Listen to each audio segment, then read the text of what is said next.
Hello, good morning and welcome to Sports Central, brought to you courtesy of Spectrum Television, with a whole lot of topical sporting conversations to have with you this fine morning from the world of tennis, where tour-level competitions are up and running and the doors are open. There have been some fascinating conversations over there. We'll take a look at this fine morning. We'll also look at the world of football, where yesterday Arsenal's title challenge and of course the challenge of making it 6 points, especially after Manchester won their last game, was dented by the side they played against yesterday. I will be taking a look at what happens for Arsenal now. Now they are 4 points above, Manchester City, who are in the second place in the English Premier League. More matches to play for the North London Giants. Could it be consequential for them? A very big question on the show this morning. But before we talk about all of these fine stories extensively, let's first of all bring you up to speed with big development making rounds in the exciting world of sports. I am Utube David, and welcome to the show.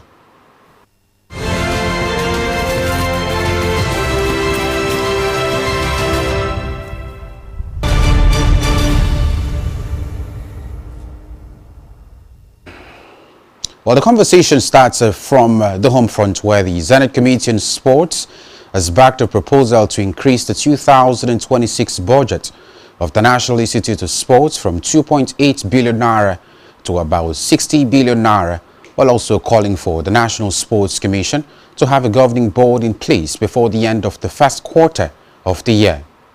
The endorsement came during a budget defense session at the National Assembly in Abuja on Thursday, where the Director General and Chief Executive Officer of the NIS, Philip Schwaibu, presented the Institute's financial projections and outlined plans to strengthen sports development.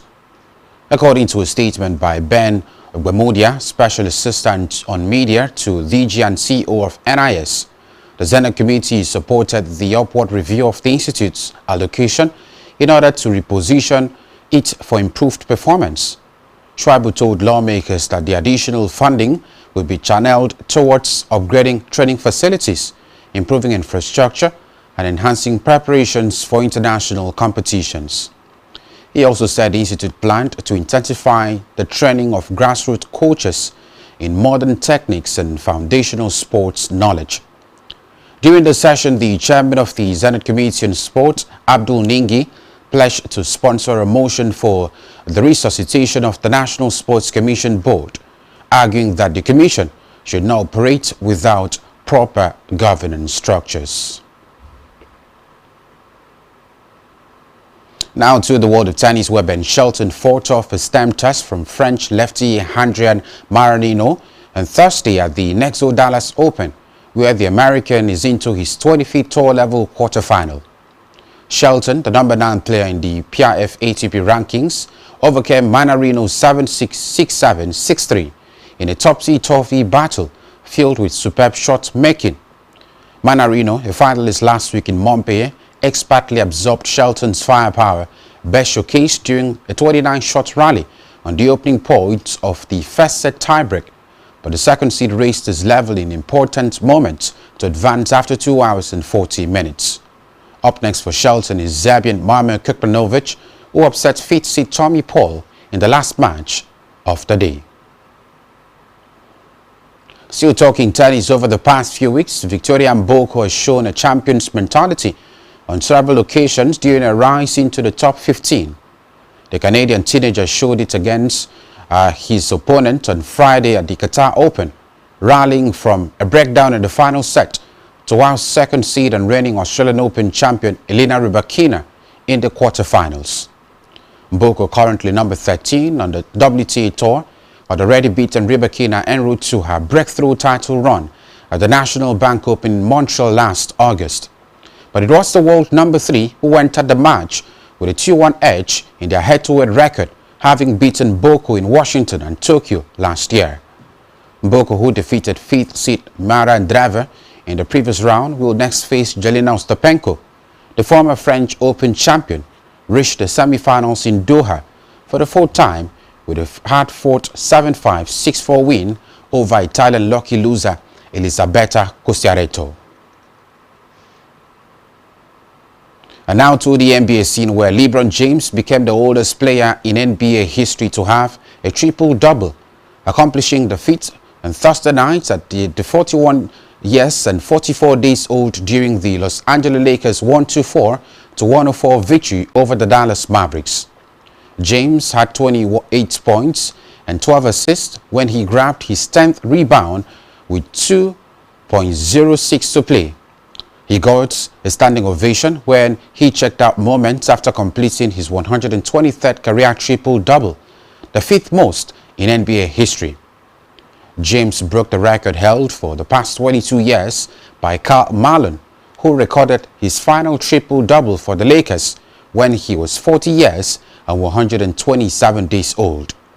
With Doncic sidelined by a mild hamstring strain, James was aggressive and active from the opening tip when he returned from his own injury absence during the Lakers' loss to San Antonio on Tuesday. And now to the world of football, where Arsenal missed the chance to restore their 6-point lead at the top of the Premier League in a frustrating draw at Brentford. The Gunners led at the top was half when Manchester City beat Fulham on Wednesday, and Mikel Arteta's side faced a tough assignment against a Brentford side who had lost just twice at home this season. It was a subdued performance in the first half as Arsenal struggled to break down a well-organized Brentford side, but they took the lead in the 61st minute when Noni Madueke headed Piero Incapi's cross back across goalkeeper Joachim Kelleher. It looked as though it was going to be an important win in the title race, but Kane Lewis-Porter reacted quickest to head in a flick in the area after a trademark Michael Coyote throw-in in the 71st minute. Brentford continued to threaten from set pieces as the game drew to a close, even though Arteta introduced substitute Bukayo Saka, Gabriel Martinelli and Ricardo Calafiori as he looked to secure the win. Both sides had chances to win it on lead, with Igor Thiago denied by an excellent tackle from Christian Musquera and Arsenal's Martinelli denied by Kelleher in stoppage time.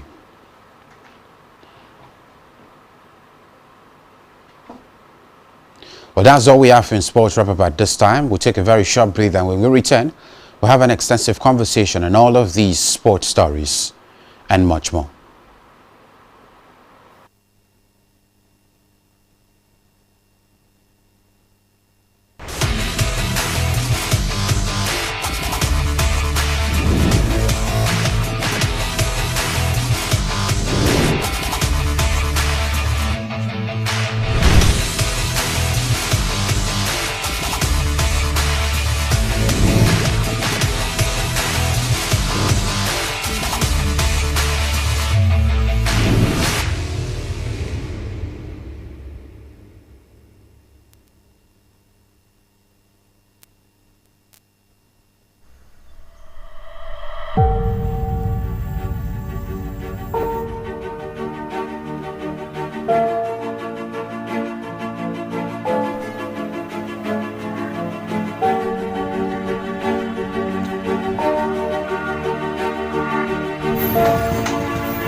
Hello, good morning. Welcome to another exciting time. We talk about the best of stories in the world of sports.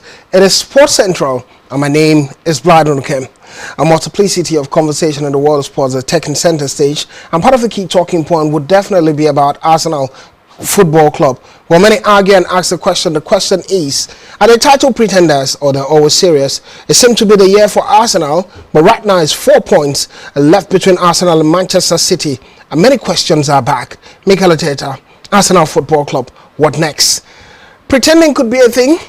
We'll get to talk about it in the course of the show. Part of the conversation will center around the world of tennis, not just the world of tennis. We'll talk about basketball and many records being broken and created, and also the world of football, and that of the NIS and NSC and Sports Commission in Nigeria. Everyone is talking about it.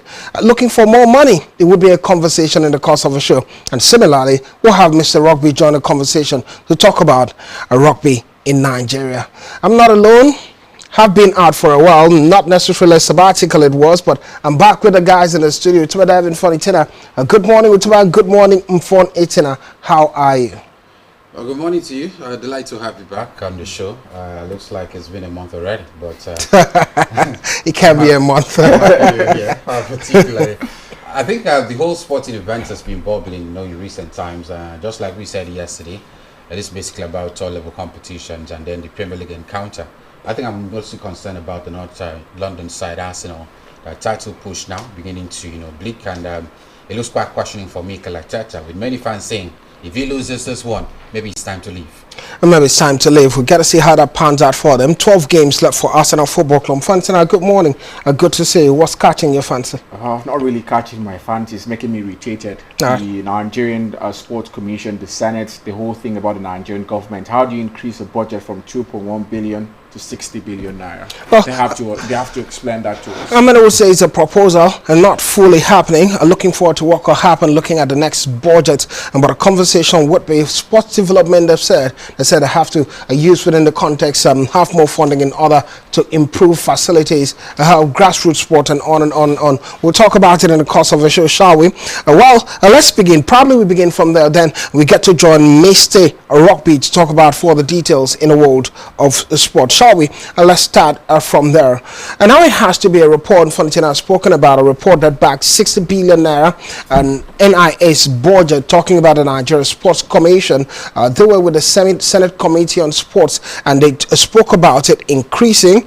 Looking at a proposal of increasing towards the 2026 budget of the National Institute of Sport from 2.8 billion naira to 60 billion naira. It's caught a wave of controversy within the sports world and stakeholders, especially in Nigeria. And that's saying from 2.8 billion naira. And first, they can account for the 2.8 billion naira they've been collecting. What are they doing with it? And now they're asking for 60 billion naira. One funny thing, I'll start with you. It's making you sad. I don't know what you make of it, but at the end of it, when you look at the details of it, I talk about the National Sports Commission and the governing board in place, and they're looking at a first quarter from the Senate for them that have to do certain changes within the context of the board. They have to create a governing board. So we're not going to talk about just the money. We'll talk about where we're moving forward to in this. But let's start. What do you make of this? Well, I think it's not something that's really making Nigerians happy. I've gone on the streets of social media, X especially. I've seen what Nigerians have been saying about that, and it's very saddening because you cannot explain the increment of the budget from 2.1 billion to 60 billion. It's not done anywhere.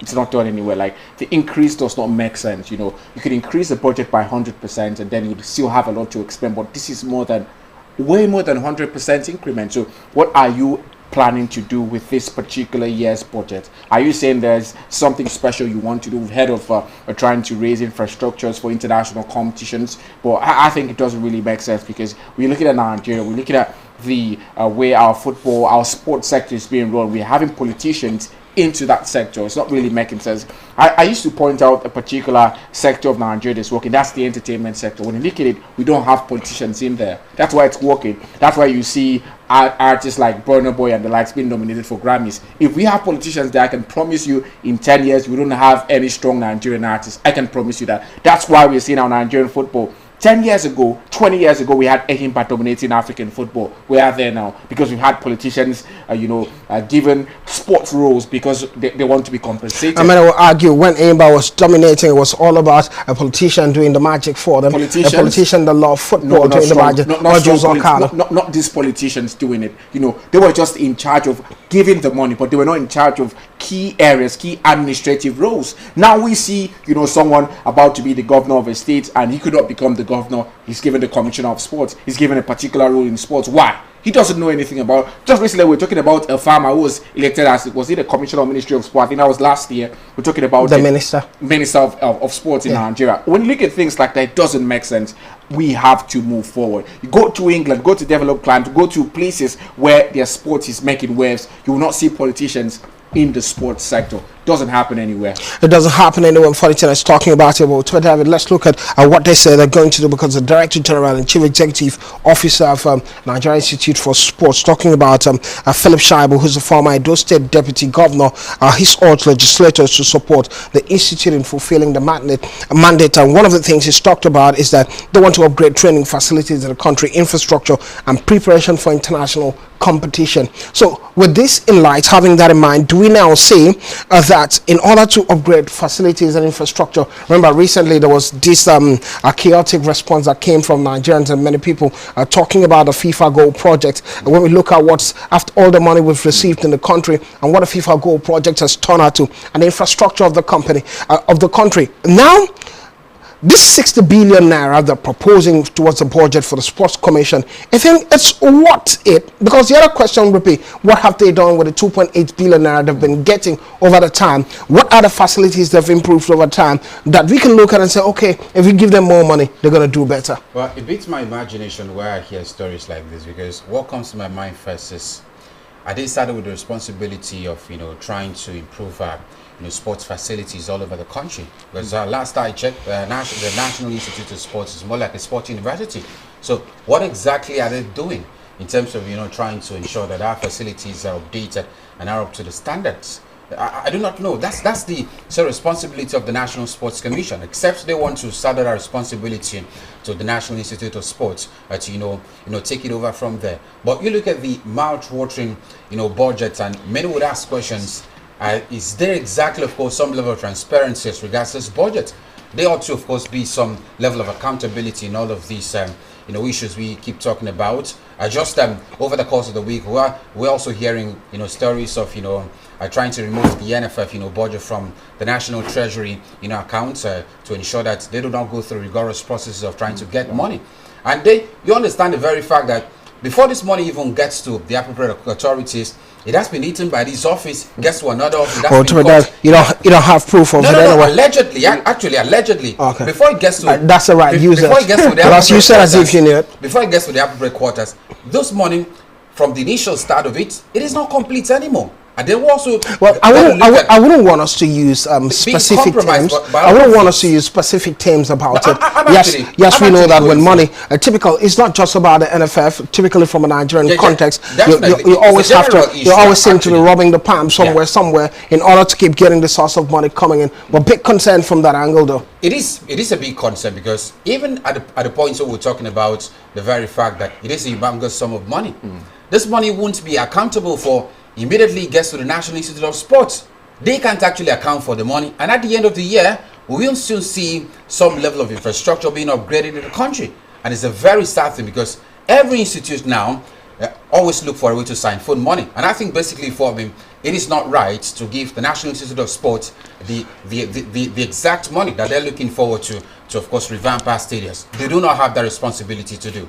All right, I'm very concerned there from the guys. Maybe one of the reasons they're talking about this is to make sure and ensure that they have a governing body in which, or a board that will look into the affairs of the NIS, and talking about the NCS in that direction. We'll switch gear and get to talk about another sports, and this one would be the world of rugby, as Mr. Rugby, Ntesa Williams, is standing by. He's been standing by for a while we're talking about what's happening with the budget, a proposal from the Nigerian Sports Commission. Well, Mr. Ntesa Williams, Mr. Rugby, welcome to the show. Good morning. Thanks very much. It's nice to be back on your show. Good morning, Chancellor William. So good to have you. Well, we've been talking about, I know you've had the conversation already. We've been talking about the Sports Commission and the cases that's taken place. I know in the course of it, maybe you share your thoughts around it, especially the proposal moving from 2.8 billion naira to 60 billion naira proposal for them for the budget this year, and how that can help improve the sport. But your key talking point will center around the sport that you know already. It would be rugby, Mr. Rugby. So let's get, shall we? Recently, you wrote a letter. I'm trying to get it. Yeah, the letter was a passionate appeal for the return of rugby to the National Sports Festival. Let's start by asking, what's on the plan, on the table for the world of rugby in Nigeria so far this year? Well, first and foremost, I'd like to say it's a big plus for the National Commission to be receiving much better budgetary allocation for sports, and the NIS in particular, which is meant to be the cradle of coaches training in Nigeria. It's more or less like the University of Sports in Nigeria. If you have been to the NIS in Lagos and in Abuja, you would have seen that it is actually a shadow of itself.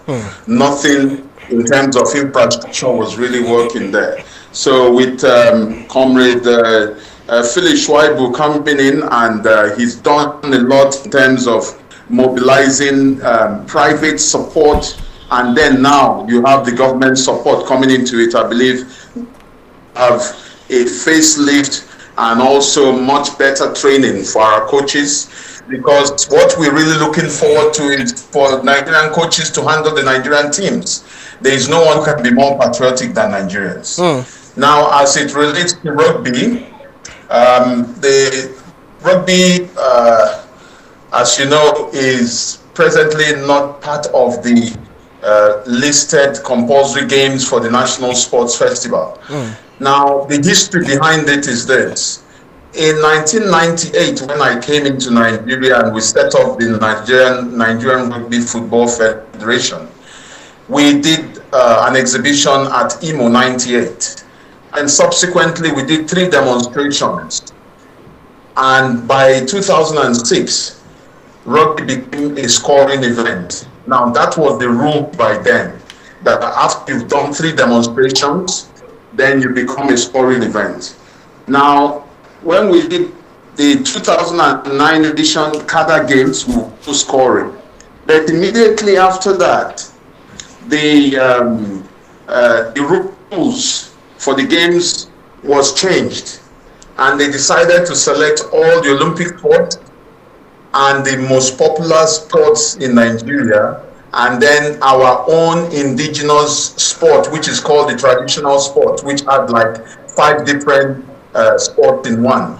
Now that gave a total of 21 sports out of 39 or so sports federations by then. Now the remaining ones were now on the optional list. Optional meaning that the host state has the prerogative in selecting 5 of those, optional sports to feature alongside with the 21, which is compulsory. As of that 2010 National Sports Festival in Rivers, rugby was not yet an Olympic sport. Rugby became an Olympic sport in 2016. And by 2016, it would have been a normal thing for rugby to just be added, just like football, basketball, handball, hockey, and all the team sport. But unfortunately, that was not done. And we have been chasing after optional sports inclusion. Now, that is very difficult for you to get for a team sport. If it is an individual sport that has lots of medals, the host state will look at where they have comparative advantage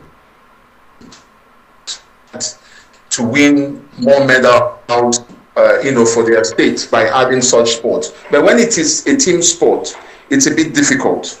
And That's why I am appealing, to the National Sports Commission being headed right now by the hard-working chairman, Malam Shehu Diko, and his Director General, Chief Amapade. They've done so much for sport so far. And I believe that this is just one of those things which, if they help us to do, it will take rugby to the next level. They tried helping us in the Ogun Festival. They added rugby at the last minute.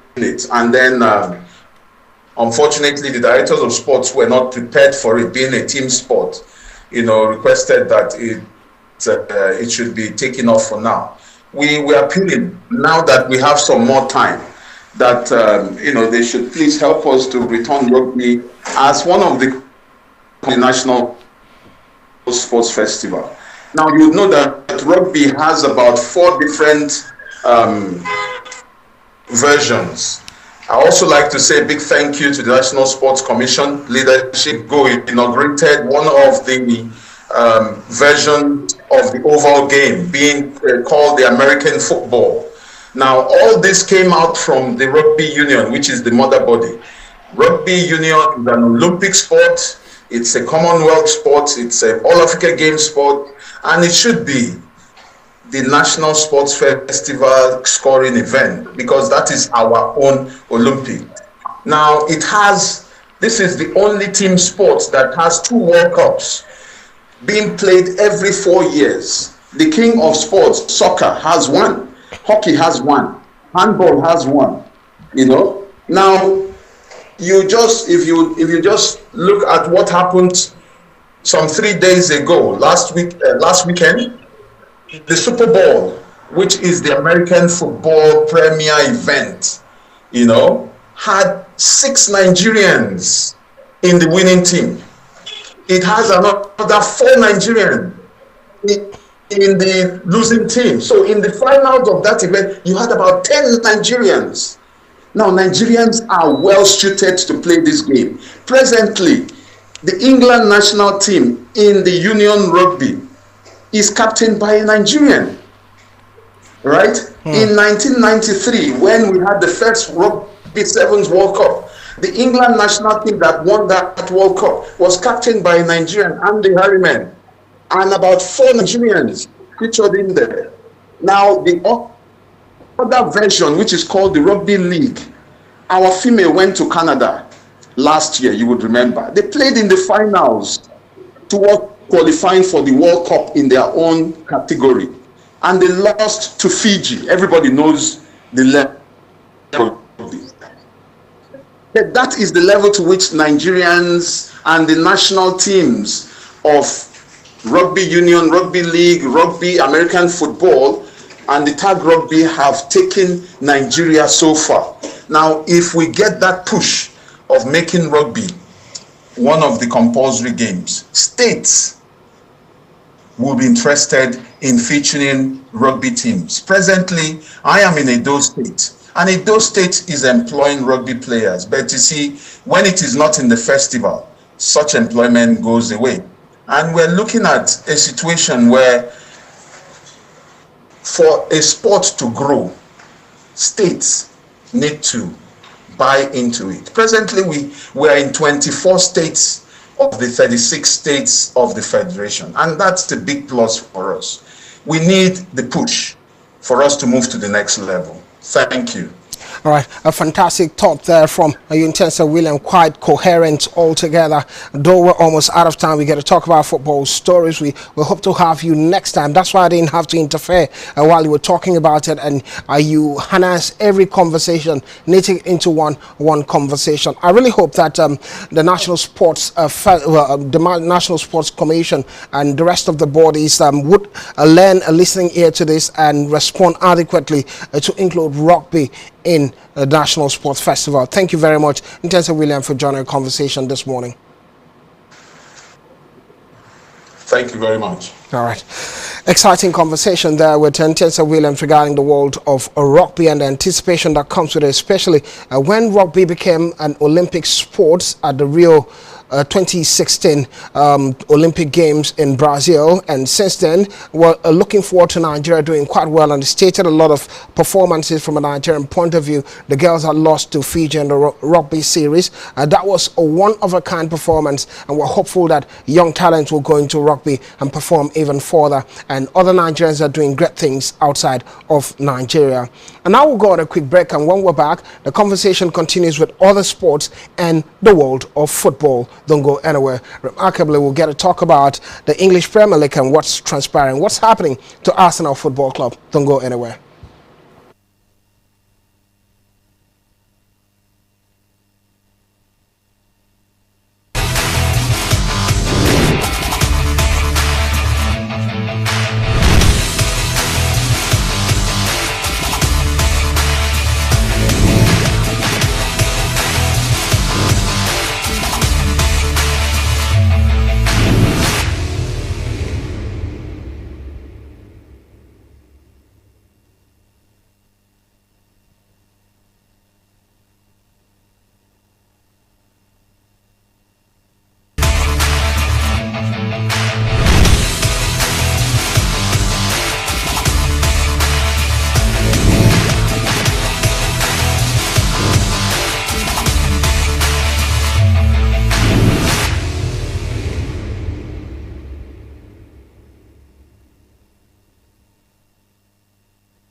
Welcome back. It's your Sports Central. My name is Blyden with Devin Funnington. I still with me for company. Going nowhere and ready for the build-up of a talking point when it has to do with football. But first, before we talk about football, a bit of rundown of other games that's taking place. Talking about the world of tennis and the rest of them. Reports, especially coming from Serbia, has indicated that Anokici had to throw season best, and Okazie had to finish second in Serbia when it has to do with track and field. Chukwuebuka Nekwesi achieved a season best 21.28 meters in shot put for third place in Serbia. Is that conversation. In the world of tennis, the Dallas Open, Ben Shelton also had to win ridiculous tennis battle and reaching Dallas quarterfinals, just as Denis Shapovalov also get past Alexander Kovacevic in 66 minutes, beating the American in that. And British Pennington Jones continues a dream run after going through the qualifiers, two qualifiers round, and now getting to the quarterfinals of it in Rotterdam. We're talking about Alex de Minaur equaling Federer's record by stopping Stan Wawrinka. Stan Wawrinka, 40-year-old now. Many would say maybe that's why, but a good performance, 5 consecutive victory for him at the Rotterdam Open. And second seed, Felix Auger-Aliassime advancing to ATP 500, a tour level event. Well, we can talk about a Qatar Open with the likes of Mboko, Victoria Mboko showing class, and Muchova also doing quite well in that. Sakari also turning back the clock to knock out Iga Swiatek in Doha quarterfinals. It's that conversation. And quickly in the world of Formula One, new cars have been a concern. We'll get to talk about the new cars next week. What the concern is for Formula One players and racers. While everyone is complaining about it, they said the car is light and same like Formula E car. Well, we'll talk about it, especially Mark Verstappen complaining the most in the world of NBA. Well, former Thunder forward Dieng Pass, box pass, Oklahoma City Thunders, and we're talking about 110-93 victory for them. And Drew Holiday and Klingan boost Trailblazers, and talking about 135-119 win over Utah Jazz, just like LeBron James creates record in Lakers, 124-104 a win over the Mavericks. LeBron never stops creating record. Let's quickly get to talk about football stories around the world. I will start with the fact that the Falconets have arrived Senegal after having a slim victory in Abeokuta over Senegal at the under-20 qualifiers. The Falconets are in Senegal in preparation for the second leg. Well, Tommy David, not just a simple game to look forward to. And many are worried because most often than not, when you look at the Falconets of Nigeria, under 20 side, they've been always going to the World Cup. But the first game at home, they had 1-0 victory. Are you scared they could be tumbled in the second leg? It was always going to be, of course, a difficult game because you look at the Senegalese side. It has been massive changes, not just for the male team, even the junior male team, and even the women as well in recent times. So I do not think the Senegal did quite well during the WAFCON, right? Yeah, they did quite well. So it certainly shows the growth that has actually happened in the nation. So paying attention to women's football. Absolutely. So I think for the Falconets now, there is still a whole lot to play for, because they're just one goal separating, your team and the other. So just one goal from the Senegalese side, you're back level peg. You never know what happens next. So they have to ensure that they score as much as possible in the return leg, and of course also expect away from home. Their way. Yeah, they can actually score. Very possible to score. If you have one more goal, it brings back the confidence of the side, knowing fully well that you are 2 goals ahead of your opponent. I think it's possible for the side. It's possible. So what I was talking about it is football. You have to find a way to get that victory, and when it matters most, or when it's very difficult. For the conversation, a centre around report that CAF has begun a stadium inspection ahead of AFCON 2027, just like CAF are to decide on WAFCON 2026, AFCON 2027. Well, I don't know if one has to have a bite in there, but I'll probably go straight to English football then. Shall we then? Fun giving me the nod.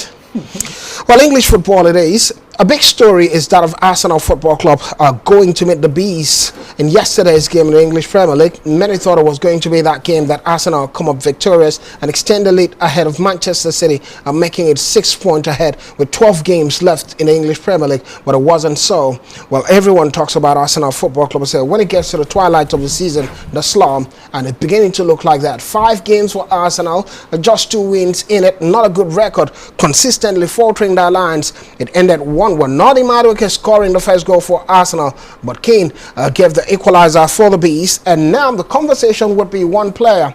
For the 10-hour start video, Igor Thiago, the Brazilian. He was absolutely fantastic. Hard moment to bury Arsenal in their own coffin, but he didn't do that. 17 goals this season for Igor Thiago. Fantastic player. But what do you make of all of this for Arsenal? I think it's quite sad. It might just be another season for Mikel Arteta to finish as the bridesmaid, and it's very good. It's going to be very sad for him, because I think Arsenal deserve to win the league this season. For me, I think they've been the best side. If you have to be the best, you have to show from the table anyway. Well, it's still showing 4 points top. So I think they've been better than Manchester City. That's the closest rival to them. So if I want to put Arsenal on Manchester City, I would say Arsenal deserve to win the league. Manchester City have been far from convincing. They win 3 games in a row, then lose 2 in a row. Arsenal just drop points. Maybe I think they've got just 1 loss this season to Manchester United. When you look at that, I think it shows that this team have got what it takes. It could have been their 4th loss this season. Maybe in our competition, I don't know. Not necessarily. They've done well in other competitions. They've not lost. I think basically now they've not lost in the Champions League, so the Premier League. Arsenal are in a stage of panic, because I look at, of course, the moment Manchester City came from behind to win against Liverpool. I always knew that some way, somehow, the panic button has been pressed for the Mikel Arteta side. Because I saw yesterday's game, and it almost looked like after Donny Badwick scored, they'll be taking authority of the game, but Brentford kept calling. They kept asking the question until that goal came via the man, of course, Michael Coyote. He's done that, I think, about 3 times already this season. When Coyote does it through, he seems like a freak. It reminds me of Delap of Stoke City seasons ago. Or JJ Coach of Bolton Wanderers. Absolutely. But I think at the moment now, it is very worrisome, because if you look at the remaining games now for Arsenal in the Premier League, about 12 games left, they've still got about 3 top teams to play. And they'll face Manchester City. They'll face Chelsea. So those are top games.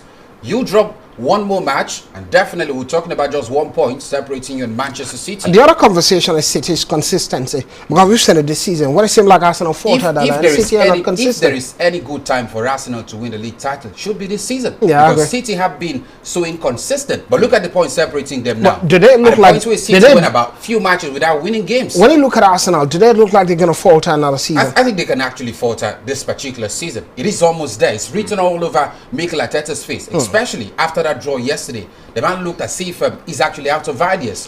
But I think the man has to, of course, sum up himself and ensure he supports the boys in other matches. I think Arsenal will definitely go on and win the league. They've had points where I have a problem with it, definitely. That's what I'm saying. Definitely, I'm absolutely sure, because we've had different occasions where we've talked about Arsenal in this season. I think that the first one was that draw with was it Brentford? Sunderland. It takes a defeat and 1 draw to after the draw against Sunderland. We talked about this. Another consistency after the from draw against Sunderland. We talked about this. What happened the next game? They came out blazing. After the loss against Manchester United, we talked about it again. They came out blazing. So I think Arsenal have what it takes to bounce back from. And really, recently they've really blessed. They Yes. haven't. They Yeah, haven't. after the game All against right, Manchester, let's the get next your- game was a win. Let's get your There concern. are my concerns because those top teams would definitely be make or mar games for Mikel Arteta.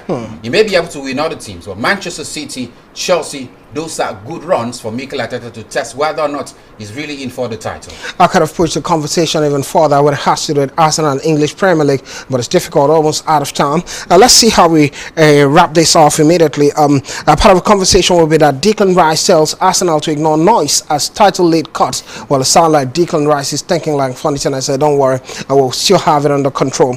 Well, similarly, a big game that took place yesterday in the Copa del Rey in Spain was that of Atletico Madrid ripping Barcelona, total dismantle of Barcelona in this one, ripping them apart in Copa semi-final first leg route. Well, at the Metropolitano, we watched the game, and one key personality that seemed like has really influenced this Atletico Madrid side is Adama Lokman of Nigeria. He's been blazing, absolutely fantastic. 2 goals, 1 assist for Adama Lokman, says joining them. But from a Barca point of view, the other argument is when you look at Barcelona, 6 games they've lost without Rafinha, including Champions League and the league games. They're still top of it, but a total dismantle of them without Rafinha. Well, it shows that they're actually vulnerable without Lima Rafinha or even Marcus Rashford, because I watched yesterday's game. Lamine Yamal looked to see if he's actually out of ideas. No shot on target for the entire match. Adama Lokman was even dribbling past the man. So it certainly shows this Barca side and how vulnerable they are, especially when they meet some of their key men in the squad. But I'm particularly concerned now about the second leg, because I hear Hansi Flick saying, come on, we've got the support of the home fans. We need the fans now. We can actually come back and score more goals. 4 goals against Atletico Madrid. Wow, I don't think it's possible. That's what we saw against Real Sociedad. Atletico Madrid had beaten Real Sociedad in the cup game. Real Betis, forgive me. Real Betis in a cup game, in the league game, and they were beaten. I would say even if Rafinha was part of that game yesterday, they would have lost. I was very surprised. I saw Hansi Flick, you facing Adama Lokman. There's one thing, what's his name, Diego Simeone did yesterday. He played 4 attackers. You've got Griezmann and Alvarez up front. Then you've got Adama Lokman and Juliano Simeone. 2 players with pace. And then you play in a highlight. Come on, Adama Lokman punished them yesterday. I watched the game. Every time Adama Lokman was on the ball, you thought it was going to end in the goal. And so Hansi Flick has to learn. Secondly, that happens, another 4-0. He's a different breed of player as regards all the players at the Little Madrid squad. I mean, Diego Simeone has talked about what's different about him? The dynamic of, like the speed. Doesn't just hold pass on to the ball. Talk about 1v1 situations. And of course, the final third passes as well. He brings some level of different dynamics to that Atletico Madrid. He reminds me when he became the African footballer of the ball in that final game against Bayer Leverkusen. He's already playing like a Ballon d'Or player. One thing I like about the fact that when he joined Atletico Madrid, I was very scared. I was skeptical. I think I listened to you talk about it. Because I felt the players might not really see him as a top player, but yesterday, all the balls were sent to Adama Lokman. And it's also, know he's the best player. If he gets to play that way and his profile getting bigger, in just 3 matches now, his profile getting bigger, because now you look at Julian Alvarez is a top striker. The French international is top player. And now you're seeing Adama Lokman playing at that power even better than them. And you're thinking, oh me. And good stuff for African football and Nigerian football. And while we're out of time, we have to bounce, but just a rundown of things that's taking place in the world of football. Thomas Tuchel signs contract extension until 2028, and that will involve the Euros. We'll get to talk about it maybe next week in the coming game. Ex-Wolf boss Vito Pereira agrees to join Nottingham Forest. 3 managers in 1 season for Nottingham Forest. The fourth one, interesting. Raheem Sterling-Jones fired until the end of the season. Well, the rejected son of English football and Chelsea Football Club is basically maybe another life for him. Multiple games taking place today in the FA Cup will be Hull City against Chelsea, and in Ligue 1, Rennes against Paris Saint-Germain. I think AC Milan have a game today. But it's basically what it is. So good for me to be back, meet the guys, and talk sports. David, thank you for being a part of it. I really miss you guys for the dinner. Pleasure. We're looking forward. Pleasure as always. Well, always exciting to do the job and do it the way we're doing it. Thank you very much for being a part of it. Because of you, we do it. Thank you to the cameraman and everyone being part of this mix. Thank you, and we say in Italiano, ciao ciao.